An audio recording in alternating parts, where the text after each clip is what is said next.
Hey guys, welcome back to the channel. My name is Theincarnations, and today we have yet again another manga trade. This one's actually going to be a little more different because it's a haul, then it's a trade, and then it's a little bit complicated. Anyways, before we get into it, I just want to let you know, thank you for 1,000 subscribers. I know I hit it last video, but I never addressed it. Thank you again. We're currently at 1,020 subscribers. It means a lot. I might have something prepared for you guys in the future, so be sure to tune in and check out whatever little surprise I have for you guys. Anyways, let's just get straight into it. So today last week we actually acquired a massive haul, around 80 plus volumes of books, and we actually got all these for only $100. So we only paid like $1 a piece, which is honestly insane. It consists of all these books over here that we have on the screen. We got a bunch of like My Hero Academia, One Punch Man, Hunter x Hunter, etc, etc. And then over here on another page we got some Servamp, or Seraph of the Anime, more MHA, Tokyo Ghoul, Dr. Stone, and some Afureta. What I did was I took a bunch of things that I didn't have in my collection.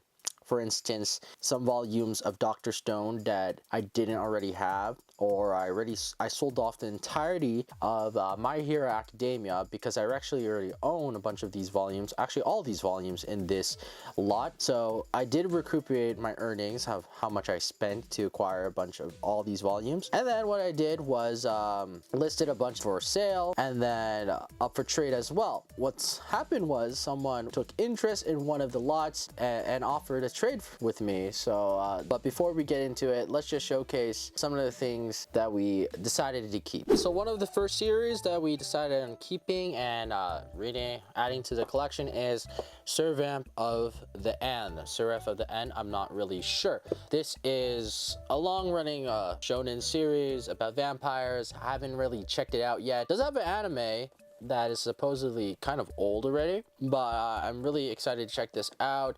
When I picked them up, I had to put them in a suitcase because it was really heavy, and I didn't really have a car because I had to pick them in downtown Toronto, which is usually whenever I pick up large hauls of books and I can't really get them from Facebook Marketplace, I usually bring a massive suitcase to lug it around. Hopefully I can make some IRL videos in the future once I get a good enough camera to hopefully record some of that in the future. So yeah, this is the first set of things I decided to keep.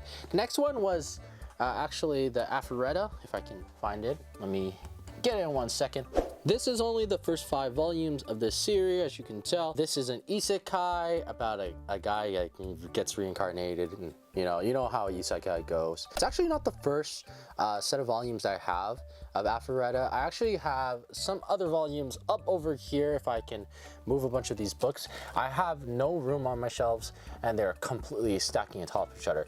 We have a bunch of Afureta Zero, volumes 1 to 6. There's a total of 8 volumes in English, so we should be able to complete the rest soon. But the current series, the series that we have over here, this is actually the main story, is still ongoing. The light novel, I believe, is not finished yet, so there's probably going to be 30 plus volumes of manga if they ever decide to keep on printing the series in the manga format. So far we haven't paid anything for them because we kept on getting hauls for like around $2 and $1. So far we have a bunch of volumes of Afureta for as little as under 20 bucks Canadian, which is honestly pretty insane. As you can see, there's even more books that are really out of place. I really need to make some sort of shelving video. We decided to keep volumes 14 and 15 of Dr. Stone from that manga lot because we didn't have those 2 volumes already, and we actually already own a bunch of those volumes prior, so almost finishing that. The series is actually going to be wrapping up in English later this year, or already, maybe it is already finished. I don't really know. That's pretty cool. We'll see if we can get those for cheap later on too. And then we also decided to acquire and add to the collection volumes 1 to 5 of One Punch Man because we hadn't already. We actually sold off volumes 1 to 6. Not sold off, but we traded volumes 1 to 6 of One Punch Man in exchange for Vinland Saga. I'll link the video down below because I made a video about it, as well as many other several trades. So if you want to check out another set of videos about manga trading, be sure to check out the video below. But yeah, that is all the things that we decided on keeping. The rest I decided to either list up for sale or trade them for in the future. So without further ado, let's get into the last and final trade. The volumes of, I only kept volumes 14 and 15 of Dr. Stone. So what I did with the rest, volumes 1 to 13, was list them up for sale or trade. It turns out someone was kind of interested in volumes 1 to 13 and they proposed a trade for me. They basically said, do you want to trade this series? And I was like, hell yeah. They also said it was like a bunch of volumes that were of the first editions in English, the pulp manga. I was like, I was even more certain I wanted it because I'm a collector of a bunch of those pulp mangas and a bunch of old vintage manga series. So let's just get into it. So it was actually over here. This is Banana Fish volumes 1 to 12. We got over here the pulp manga originally printed in the 1990s in English. This series is as old as, I don't know, probably the 70s to 80s. It's pretty old. I think it's a story about crime.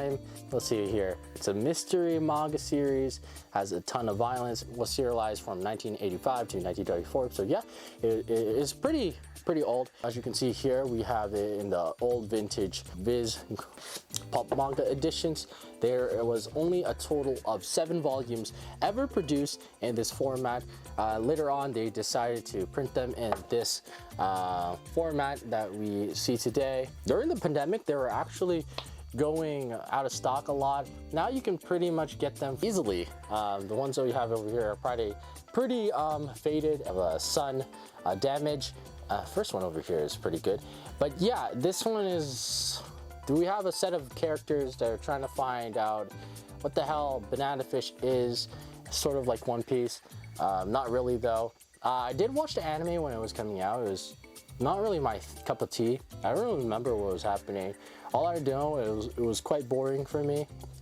Probably not the popular opinion for the series. I will recheck the series since I have the manga and I can read it at my own pace, but I didn't really like the anime that much. Maybe it's because I'm not really the biggest fan of crime and mystery. But yeah, I really do like the old vintage pulp manga editions. They just give off a nice vibe. This is actually going to be my first ever Viz Pulp Manga series that I actually completed in its format of a series. So we have volume 3. I'm not sure what his name is. Looks pretty cool with the yellow and the accent black. Really does make these books look like a banana. And here's the final volume that we have over here. Yeah, that is volumes 1 to 7 of Banana Fish. Over here is my current Viz Pulp Manga graphic novel collection. We got all of these for I think most of them for literally under $5. Other video you can see we have other things, vintage books from Viz,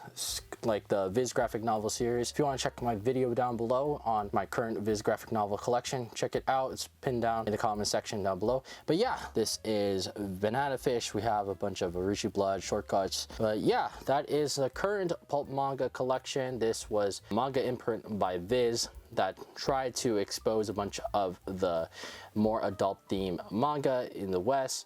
Thanks for watching. This was yet again another manga trade. Hope to see you next video. Watch some other videos. But until then, bye bye.